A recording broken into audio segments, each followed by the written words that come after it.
안녕하세요.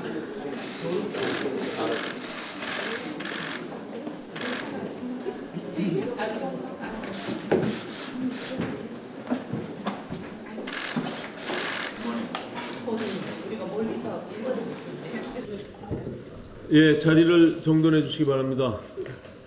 바른미래당 제60차 원내대책회의를 개회하겠습니다.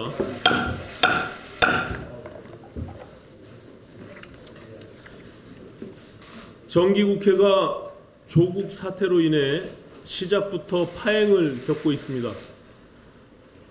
교섭단체 대표연설을 위해 국회에 출석을 요구하는 국무위원 중에서 현재 논란의 중심에 서 있는 조국 피의자 장관은 제외하고 부르자는 야당의 요구를 민주당이 거부했기 때문입니다.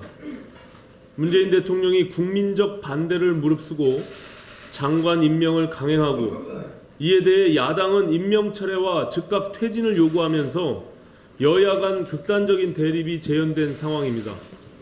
이런 상황이라면 냉각기를 갖는 차원에서라도 한 번쯤은 야당의 요구를 수용할 줄 알아야 합니다. 그러나 민주당은 여전히 조국 사수대 역할에서 벗어나지 못하고 있습니다. 조국 장관이 출석하는 즉시 본회의장이 난장판이 될 것이 불을 보듯 뻔한데 당초 합의된 정기국회 일정을 무산시키면서까지 조국 피의자 장관 출석을 고집하는 이유가 무엇이겠습니까? 청와대와 민주당이 밀리면 끝장이라는 생각을 버리지 못하고 끝끝내 조국 지키기에 올인한다면 이후 정국은 수습하기 힘든 극한의 대결로 가게 된다는 것을 분명히 경고합니다. 조국 가족 펀드의 운용사인 코링크 피의가 조국 피의자 장관의 부인인 정경심 교수의 자금으로 설립됐다는 충격적인 사실이 드러났습니다. 또한 집안 제사 때 1년에 한 번 정도 만나는 사이로 단순히 투자 소개만 받았다고 조 장관이 말했던 오촌 조카가 코링크 피의의 실질적 대표였다는 사실이 확인됐습니다. 조국 피의자 장관은 지난 9월 3일 기자들을 상대로 한 셀프 청문회에서 블라인드 펀드이기 때문에 어디에 어떻게 투자하는지 모른다고 답변한 바가 있습니다. 지금 이 말들이 새빨간 거짓말이었다는 것이 하나씩 확인되고 있는 것입니다. 정경심 교수는 가족펀드 운용사인 코링크 피의가 설립되기 직전인 2016년 초까지 조 장관의 오촌 조카 부인 계좌로 총 5억 원을 입금했습니다. 그리고 오촌 조카 조 씨는 바로 이 자금으로 코링크 피의가 설립하고 바지 사장을 내세워 조국 가족 펀드를 불법적으로 운영하다가 어젯밤 구속 수감됐습니다. 검찰 수사를 통해 보다 자세한 사실이 파악되겠지만 현재까지 드러난 정황들만 놓고 봐도 조국 피의자 장관과 부인 정경심 교수는 자본시장법, 공직자윤리법, 금융실명제법 위반 혐의를 피할 길이 없습니다. 상황이 이 지경인데 법무부는 참으로 절묘한 타이밍에 검찰 수사 공보 준칙 개정안을 들고 나왔습니다. 국민의 알 권리를 위한 피의 사실 공표가 자칫 인권 침해로 이어질 수 있다는 것을 모르는 국민은 단 한 명도 없습니다. 그러나 모든 일에는 때가 있는 법입니다. 지금 이 시점에서 법무부가 수사 공보 준칙을 추진하는 것은 조국 피의자 장관과 그 가족에 대한 검찰 수사를 방해하기 위해서라는 의혹을 사기에 충분합니다. 이렇기 때문에 일가족이 검찰 수사를 받는 범죄 피의자를 법무부 장관에 앉히면 안 되는 것이었습니다. 검찰 개혁을 위한 것인지 수사 방해를 위한 것인지 사사건건 시비가 붙고 논란이 벌어지는 상황에서 개혁을 대체 어떻게 한다는 말입니까? 문재인 대통령에게 권고합니다. 여기서 더 일이 커지기 전에, 더 큰 망신을 당하기 전에 바로 지금 조국 피의자 장관을 해임하기 바랍니다. 그것이 검찰 개혁을 위해서도 100번, 1000번 옳은 선택일 것입니다. 잘못된 결정을 내린 문재인 대통령이 직접 결자 해제할 것을 촉구하는 바입니다. 정책위 의장 최이배입니다. 어젯밤 조국 장관의 일가족이 투자한 사모펀드를 둘러싼 의혹의 핵심 인물인 조 장관의 오촌 조카가 구속되었습니다. 또한 언론에 따르면 조 장관의 장녀는 어제 16일 피고발인 신분으로 검찰에 소환되어 단국대 논문 일저자 문제, 키스트 허위 인턴 활동 의혹, 동양대 표창장 문제에 대해 조사받은 것으로 확인되며 배우자 정경심 교수도 곧 소환 조사가 임박한 것으로 알려지고 있습니다.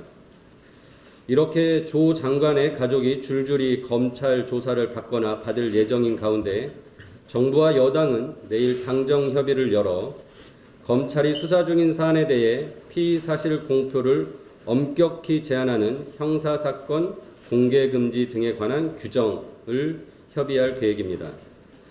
그동안 피의 사실 공표에 대한 논란은 전형적인 내로남불 사례였습니다.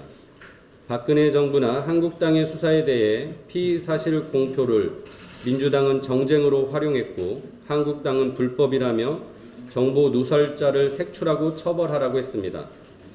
지금은 조국 수사에 대해서는 서로 입장이 바뀌어 한국당이 정쟁에 활용하고 민주당은 검찰을 비난하고 있습니다.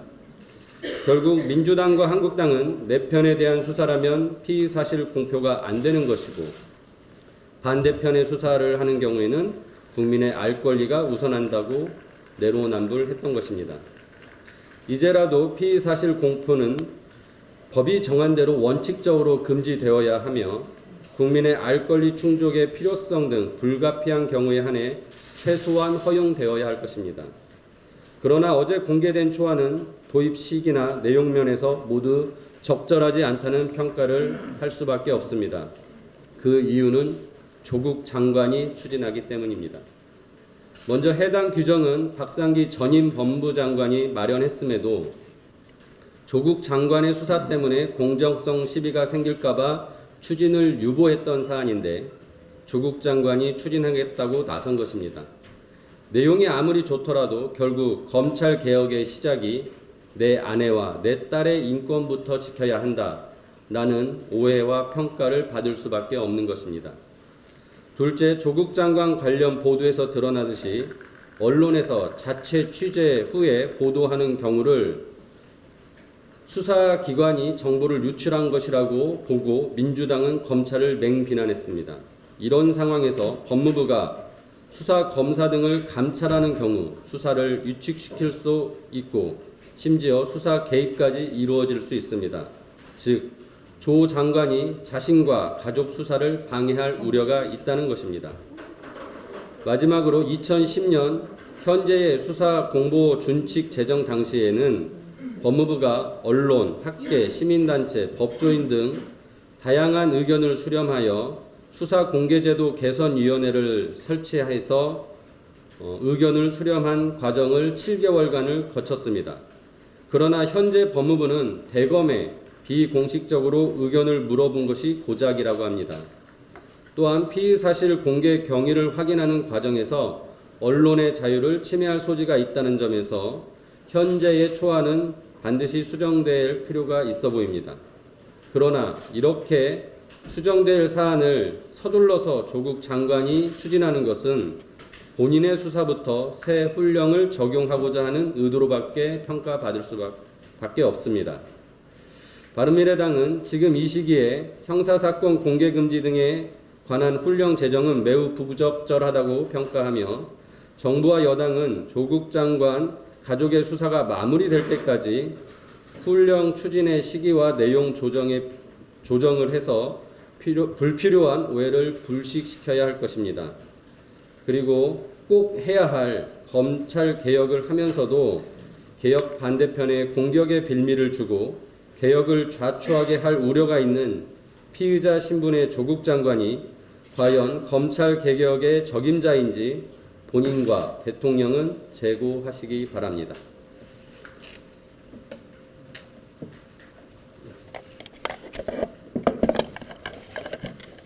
네, 김 김삼아 위원입니다. 세금을 통한 고용 통계 왜곡으로 자화자찬하는 정부의 일자리 정책에 대해서 한 말씀 드리겠습니다.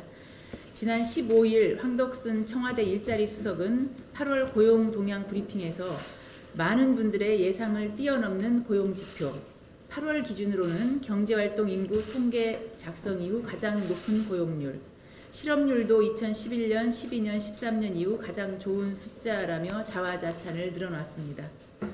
그러나 결론부터 말하면 이번 고용 동향에서는 문재인 정부의 일자리 정책이 역대 최고의 세금 아르바이트 일자리, 역대 최고의 어르신 일자리 늘리기에 불과하다는 사실만 드러났습니다. 지난달 취업자는 전년 동기 대비 45만 2천 명 증가했지만 세금이 투입된 공공 일자리가 대부분인 60세 이상만 39만 1천 명이었고 본격적으로 사회생활을 시작할 나이인 30대에서는 9만 명이, 집안의 가장인 40대는 12만 7천 명이나 감소했습니다. 특히 40대 취업자는 46개월째 줄어들고 있습니다. 근무 시간만 봐도 17시간 미만의 단기 일자리가 26만 6천 개로 이번 달 증갑은 45만 2천 개의 60% 가까이가 될 정도입니다. 결국에 문재인 정부 이후에 부가가치를 창출하는 민간 일자리, 생계를 책임질 가장들이 일할 수 있는 양질의 일자리는 사라져서 내수 소비의 주체가 무너졌습니다. 반면에 세금을 쏟아부어 만드는 공공 아르바이트 자리만 늘리고 있어서 우리나라가 장기 불황의 길을 걷고 있다는 것을 통계를 통해서 드러난 것입니다. 문재인 정부의 목표가 고용 통계 수치를 맞추는 것입니까? 아니면 부가가치를 창출하는 양질의 일자리를 만드는 것입니까? 뼈아픈 반성과 사과도 부족할 위기 상황인데도 통계 왜곡이나 다름없는 자화자찬을 늘어놓는 청와대의 모습에 한숨밖에 나오지 않습니다. 더군다나 통계청이 같이 발표한 8월 소비자 물가지수는 전년 동월 대비 마이너스를 기록하기도 했습니다. 전문가들은 총수요 감소로 인한 불황형 디스플레이션까지 우려하는 지경입니다. 문재인 정부는 더 이상 단기적인 성과 통계치 맞추기에 급급해서 공공부문 확대, 세금을 투입한 아르바이트 일자리 늘리기에 집중해서는 안 됩니다. 지금 당장은 고통스럽더라도 정부의 재정정책은 장기적인 목표를 가지고 민간 부분의 일자리 창출에 맞춰야 합니다. 특히 양질의 일자리를 늘려가야 합니다. 아무리 고용 통계 운운하며 자화자찬을 해도 취업 준비를 하는 20대 청년, 결혼과 육아를 시작할 30대, 생계를 책임질 40대가 삶의 현장에서 느끼는 위기감을 덮어버릴 수 없다는 사실을 명심하기 바랍니다.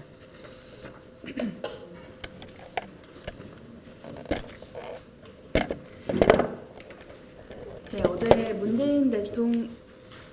어제 문재인 대통령께서는 우리 경제가 올바른 방향으로 나아가고 있다고 하셨습니다. 무감각하고 무책임한 이 발언이 참으로 놀랍습니다. 세계 양대 평가사인 무디스와 S&P사가 우리나라 간판 기업의 신용 등급을 무더기로 강등시키겠다고 경고했고, 또 대기업들 34%가 올해 채용을 줄일 예정이며, 이로 인해서 국가 신용 등급도 주저앉을 위험이 있는 이 시점의 발언이라고는 도저히 믿기지 않는 정신승리성 발언입니다. 곡소리하는 자영업자와 청년들 앞에서 대통령께서는 언제부터 희망 고문자가 되셨습니까? 청와대는 언제부터 가짜뉴스의 최대 생산지가 되었습니까? 국민들이 공감할 수 없는 것은 문재인 대통령의 인사뿐만이 아니라 경제 인식도 마찬가지인 것입니다. 세금으로 어르신들 일용직, 임시직으로 잠시 돌려놓고 청년들 앞에서는 고용지표와 분배지표가 개선되었다고 자화자찬을 늘어놓는 이 정도 상황이면 지금 대통령을 위해서 직원을 올리고 쓴소리를 할 수 있는 참모는 거의 없다고 봐야 할 정도입니다. 이럴 거면 겨울 가로수 가지치기로 단기 노인 일자리 만들지 마시고 조국 장관 포함해서 무능한 청와대 참모 해임에서 고품질 일자리 만드는 것이 나을 듯합니다. 국민은 아프다는데 자꾸만 괜찮다고 좋다고 이야기하는 것은 대통령이 감이 떨어졌다는 고해성사일 뿐입니다. 현 경제 상황에 대한 냉정한 진단이 어느 때보다 필요합니다. 정의를 요구하는 청년들의 올바른 문제인식, 물가를 걱정하는 가장들의 올바른 경제 걱정, 공정한 입시와 취업을 걱정하는 우리 부모들의 올바른 자식 걱정, 청와대 내가 아니라 밖에서 국민들의 올바른 목소리를 새겨 들으시고 그에 대한 올바른 처방을 제시해 주길 바랍니다. 덧붙여 우리 당의 위기에 대해서 한 말씀 드리고자 합니다. 현재 우리 당의 지지율을 더 이상 지켜볼 수 없는 상황입니다. 약속을 지키는 정치인, 신의 정치인, 존경한 손학규 대표께서는 추석 10% 지지율 사퇴라는 대국민 약속의 결단을 내려주시기 바랍니다. 새로운 리더십은 합리적 중도의 세력화를 위한 엄중한 시대 요청이라 생각합니다. 손학규 당대표님의 현명한 판단을 촉구합니다. 감사합니다.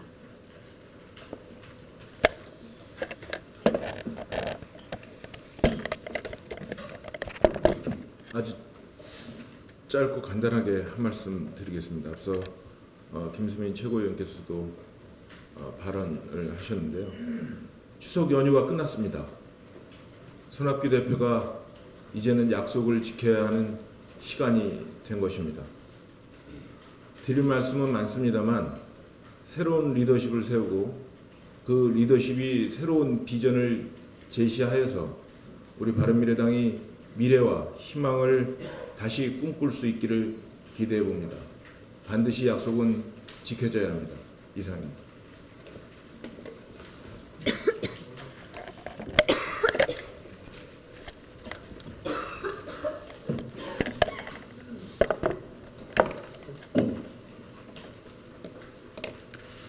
대한민국은 조국에 걸려서 멈췄었습니다. 다시 하겠습니다. 대한민국은 조국에 걸려서 멈춰섰습니다. 조국 사태에 분노하는 민심의 본질은 말과 행동이 정반대인 이중성입니다. 거짓말로 국민을 우롱한 것에 대해 분통하고 있습니다. 바로 이런 점에서 추석 10% 약속을 지키지 않는 손 대표는 자신의 말을 행동으로 지키지 않은 조국과 본질적으로 동일합니다.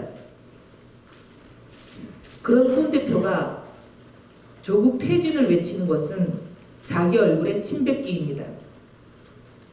바른미래당이 조국 반대 투쟁을 전개하려면 조국과 50보 100보인 손 대표 사태가 선결되어야 합니다. 손 대표님, 이제 그만 내려오십시오.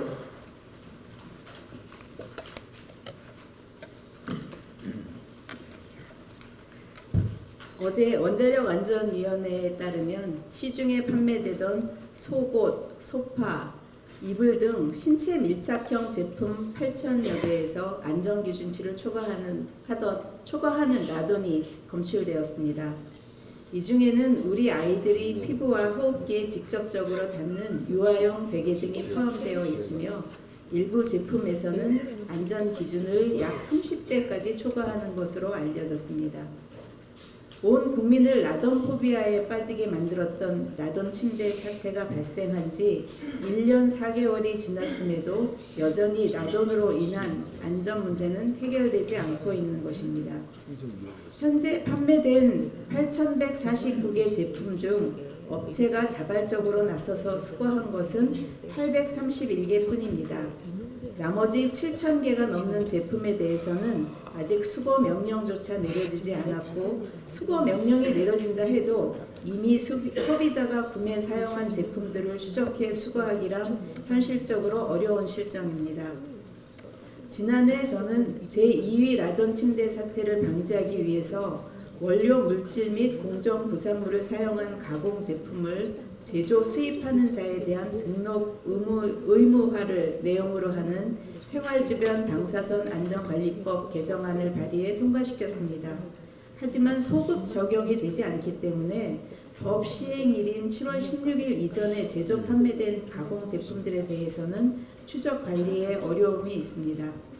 이로 인하여 향후 또다시 이러한 문제가 재발될 가능성이 있으며 국민 불안은 더욱 커질 수 있습니다. 정부가 하루라도 빨리 나서서 국민 불안을 해소해야 할 것입니다. 원자력안전위원회 등 정부 당국은 이미 시중에서 판매되고 있는 원료 물질을 사용한 가공제품에 대한 철저한 실태 조사와 빠르고 안전한 수거 시스템을 마련해야 할 것입니다. 또한 수거된 제품을 적절하게 처리할 수 있는 방안을 마련해야 할 것입니다. 피해자 건강조사 실시, 그리고 보다 강화된 안전지침을 마련하여 국민의 생활 방사선 안전을 담보하고 나중 사태가 재발되지 않도록 특단의 조치를 취해 주실 것을 당부드립니다.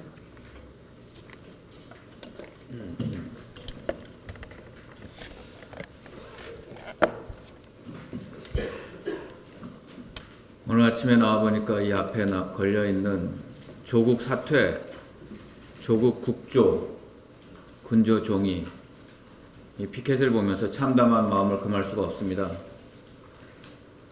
제가 평소에 사랑했던 조국이라는 단어, 나의 조국, 더 이상 입에 올리기가, 쓰기가 부끄러워졌습니다. 대한민국이라는 우리 조국 안에 조국이라는 사람이 사는 게 아닙니다.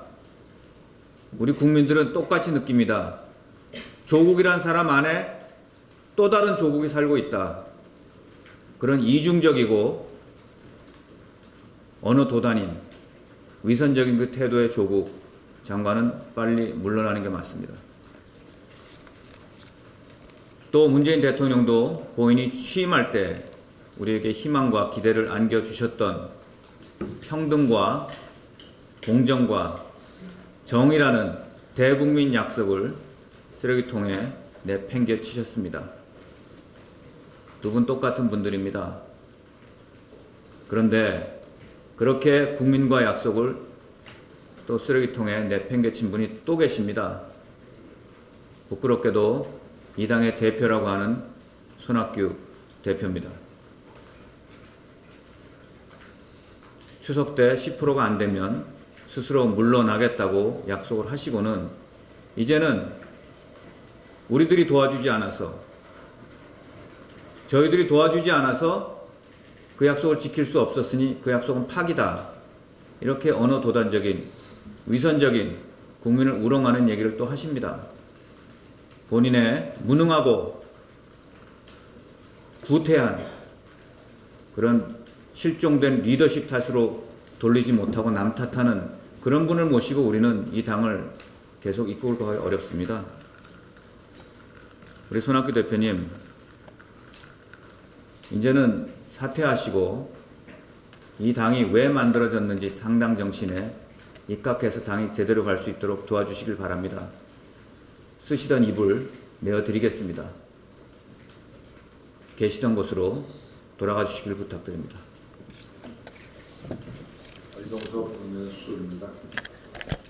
여당은 추석 민심 똑바로 들었는가에 대해서 말씀드립니다. 조국 사태에 대한 여권의 유체이탈 화법이 허리를 두르게 합니다. 얼굴색 하나도 변하지 않고 국민의 화를 돋구는 말을 그렇게 태연하게 내뱉은지 후환이 놀라울 따름입니다. 추석 연휴 기자간담회에서 더불어민주당 이인영 원내대표가 한 말이 바로 그렇습니다. 그는 추석 민심이라며 국민의 관심은 오직 민생을 향했고 민생이 먼저가 절대 명령이었다고 말했습니다. 그러면서 검찰개혁은 법무부 장관이, 정치와 민생은 국회가 성실히 담당해 조국 본래고를 넘어서길 희망한다고 말했습니다. 국민을 이렇게 함부로 팔아도 되나 하는 생각이 들지 않을 수 없습니다. 이 원내대표가 말한 국민이 어떤 국민인지는 모르겠으나 그런 희망은 문재인 대통령과 여당의 희망일 뿐입니다. 이 원내대표의 표현대로 조국 본래고리 온 국민이 관심을 빨아들이고 있는 것은 사실입니다. 그 중력이 얼마나 강한지 국민 대다수는 촉각을 곤두세우고 조국 사태를 문재인 정권이 어떻게 처리하는지만 주시하고 있다는 사실을 알아야 될 것입니다. 민심 같은 단어를 아무리 주어 섬긴들 다른 데로 돌려줄 관심이 아닙니다. 이런 조국 본래고를 누가 만들었습니까? 언론과 야당의 검증에서 조 장관이 법과 정의를 수호하는 법무부 장관 자격이 없음에도 불구하고 임명을 강행한 문재인 대통령과 그 민심 배반을 부추기고 옹호하는 여당이 잡초에 만들어진 사태가 아닙니까? 그래놓고 조국 블랙홀을 넘어서자니 도대체 누구에게 할 말을 국민을 들먹이는지 도통 알 수가 없습니다. 조국 블랙홀을 넘어서자는 국민이 아니라 문 대통령에게 할 소리가 아닌가 싶습니다. 조국 블랙홀을 넘어서는 방법은 간단합니다. 결자 해지를 하면 됩니다. 늦었지만 지금이라도 조국 장관을 사퇴시키고 자연으로 검찰 수사를 받게 하면 될 일입니다. 그게 바로 문 정권의 입만 때문에 외치는 평등, 공정, 정의입니다. 어쩌면 문 대통령의 명운도 여기에 달리는지는 모르겠습니다. 여당과 대통령 참모진들은 추석 민심을 가감없이 사실 그대로 수렴하여 대통령께 건의하고 국정을 정상화시켜줄 것을 촉구합니다. 마지막으로 사법개혁을 한답시고 윤석열 검찰총장을 수사를 폐지하려는 시도나 법무부 장관의 검찰 인사권으로 수사팀을 압박하는 것은 조국 일가족 비리를 은폐 축소하려는 계획으로 밖에 볼 수 없습니다. 조국 블랙홀 에너지를 더욱 키울 뿐이라는 것은 문 대통령과 여당이 똑바로 직시해줄 것을 촉구합니다. 이상입니다. 한 말씀만 더 드리겠습니다. 지난 조국 피의자 장관의 기자 간담회 그리고 인사청문회 과정에서 뻔뻔하게 거짓말했던 내용들이 지금 검찰 수사에서 속속 드러나고 있습니다. 이 부분에 대해서 조국 피의자 장관은 다시 한번 답변을 해야 될 것입니다. 동양대 총장과 한 번만 통화했다고 한 사실, 그리고 조국 피의자 장관의 딸을 부친이 주민등록 신고했다고 한 허위 진술, 그리고 어제 드러난 고려대학교 입시 과정에서 이미 병리학회가 연구 부정행위로 논문 취소했던 딸의 논문을 제출하지 않았다라고 명백히 거짓말한 부분들에 대해서 조국 피의자 장관은 대국민께 사과하고 즉각 사퇴해야 할 것입니다. 이 부분에 대한 답변을 기다리도록 하겠습니다. 네, 더 이상 추가 발언하실 의원님 안 계시면 비공개로 전환해서 회의 진행하겠습니다. 협조해 주십시오.